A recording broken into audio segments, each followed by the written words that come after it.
Picture a 1961 Jaguar E-Type, long nose stretching into the distance, chrome bumpers, headlights like two perfect circles, proportions so pure that Enzo Ferrari is said to have called it the most beautiful car ever made.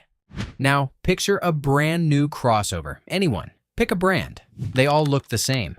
Massive grille, squinting LED headlights, plastic cladding pretending to be something it's not. Not one of them will be in a museum 60 years from now.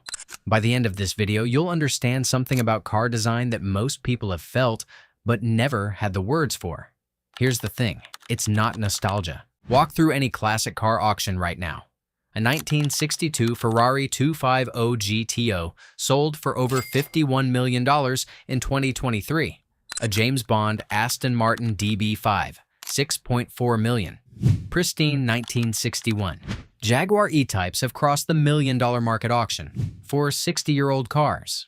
Meanwhile, the average new car depreciates 20% the second you drive it off the lot. The world doesn't pay millions for beauty by accident. The world is telling us something. The story starts in Detroit, 1954. Harley Earl, the first vice president of design in the history of corporate America, said something that defined the next 20 years of car design on Earth. My primary purpose has been to lengthen and lower the American automobile. My sense of proportion tells me that oblongs are more attractive than squares. Longer, lower, wider. 3 words that built an empire. His successor, Bill Mitchell, said it even simpler. It is a sin to design an ugly car. In 1960, that wasn't a slogan. It was the law of the land. So how did we go from that to this? 3 forces, all happening at once. Force 1, regulation. Look at the Jaguar E-Type's nose. It's practically lying on the road. Designers today literally cannot do that anymore. European regulations now require roughly 4 inches of clearance between the hood and any hard engine component, so a pedestrian's head has somewhere to decelerate in a crash. The result? Hoods are now 12 inches taller than they were in 1970. Then there's the A-pillar.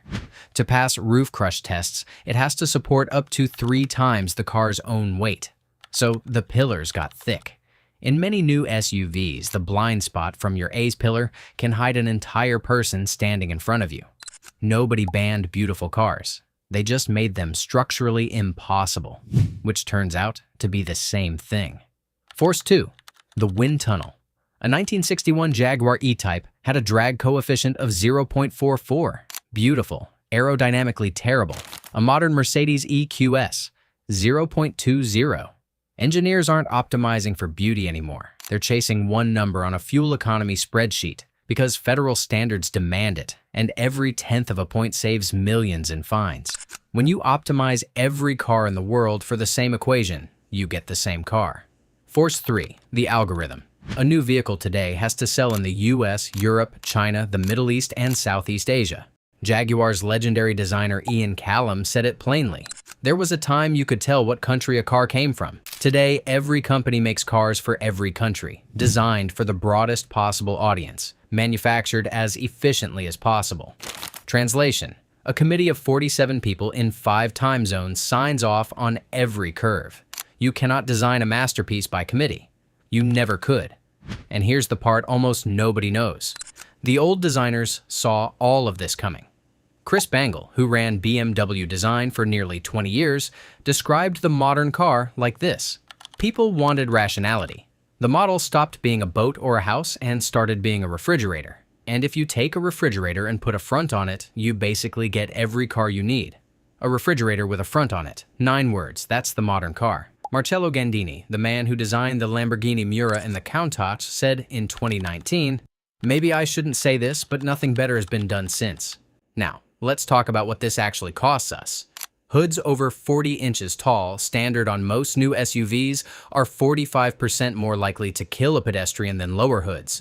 The cars got bigger, the pedestrians didn't. And the wealthy know. That's why companies like Singer Vehicle Design take a 1991 Porsche 911, rebuild it by hand, and charge $3 million for it. Because they're selling what no modern factory can sell anymore. The feeling of a car designed by a single human being who gave a damn. A 1960s car wasn't just transportation. It was a declaration of what a country believed was possible. Post-war optimism, the space race, Kennedy promising the moon. Everything pointed up, and the cars pointed up with them. Literally. That's why the tail fins existed. Today's cars are honest in their own way. They reflect what we actually are. Cautious, regulated, global, algorithmic, safe, efficient, beige. Enzo Ferrari called the E-Type the most beautiful car ever made in 1961. 65 years later, he's still right. And that should tell us something. Walk out to your driveway right now, or pull up the last car commercial you saw. Can you tell me, with your eyes closed, which brand built it? Drop it in the comments. And if this made you see the cars around you a little differently, hit subscribe.